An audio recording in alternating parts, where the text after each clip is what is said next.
Also in those times, farm workers were the only ones left out of the workmen's compensation.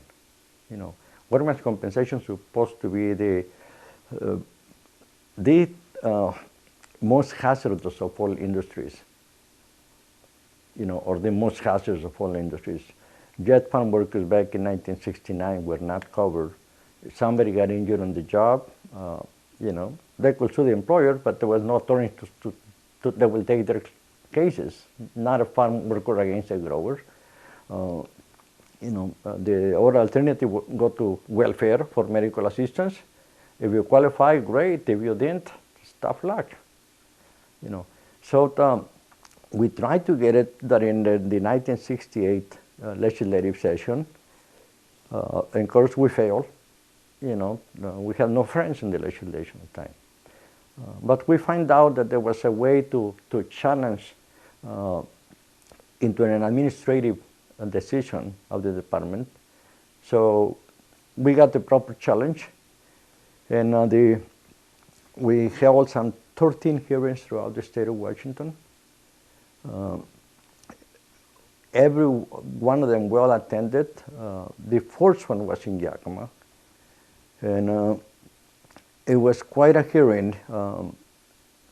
I had with me about 250 workers, all who had been injured, broken backs or broken arms or hernias, and they have all signed an affidavit, where they have worked for, who they have worked for, and when they got injured, and that kind of stuff. We got to this building. It used to belong to the Pacific Power and Light over in Yakima, and I remember that it was so packed that the fire department, the fire chief comes over to me and says, "Tomas, I want to have some of your people get out of here because it's over the capacity." I said, "Well, why don't you tell the growers?" I said, "We're not going to leave."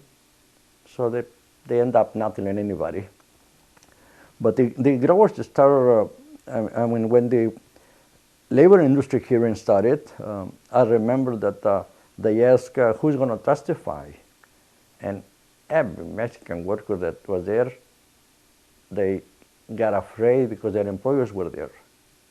So the only people that lifted their hands were growers. No workers left their hands. And I said, oh, we're in trouble now. It's the first hearing and nobody's from the workers. Well, the Department of Labor and Industry started explaining, about the challenges for the hearing, to include workers. And well, the growers really opened it up. First, they start saying,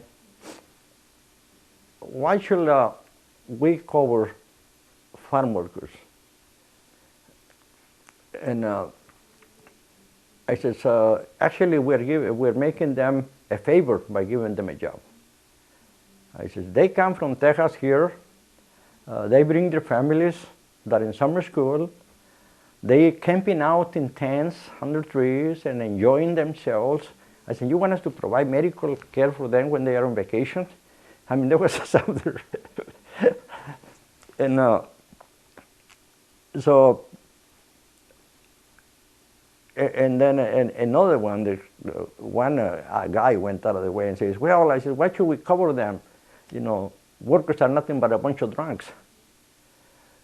He says, are you saying we should pay them when they get on the ladder and fall off because they're drunk and they get hurt and we're going to be paying for the medical care? And boy, that's when Mexican people started getting pretty pissed off and says, I want to testify. And they started grabbing me. Take me to I want you to be the interpreting, because they had another interpreter. I says, I want you to be the one to interpret me. And they started saying, listen, I got hurt in your farm, and I have worked for so many years for you. And one by one, so first, wait a minute, I said, I'm not a drunk. No, I said, we're not talking about Mexicans. Mexicans are nice people. We're talking about those Anglo tramps.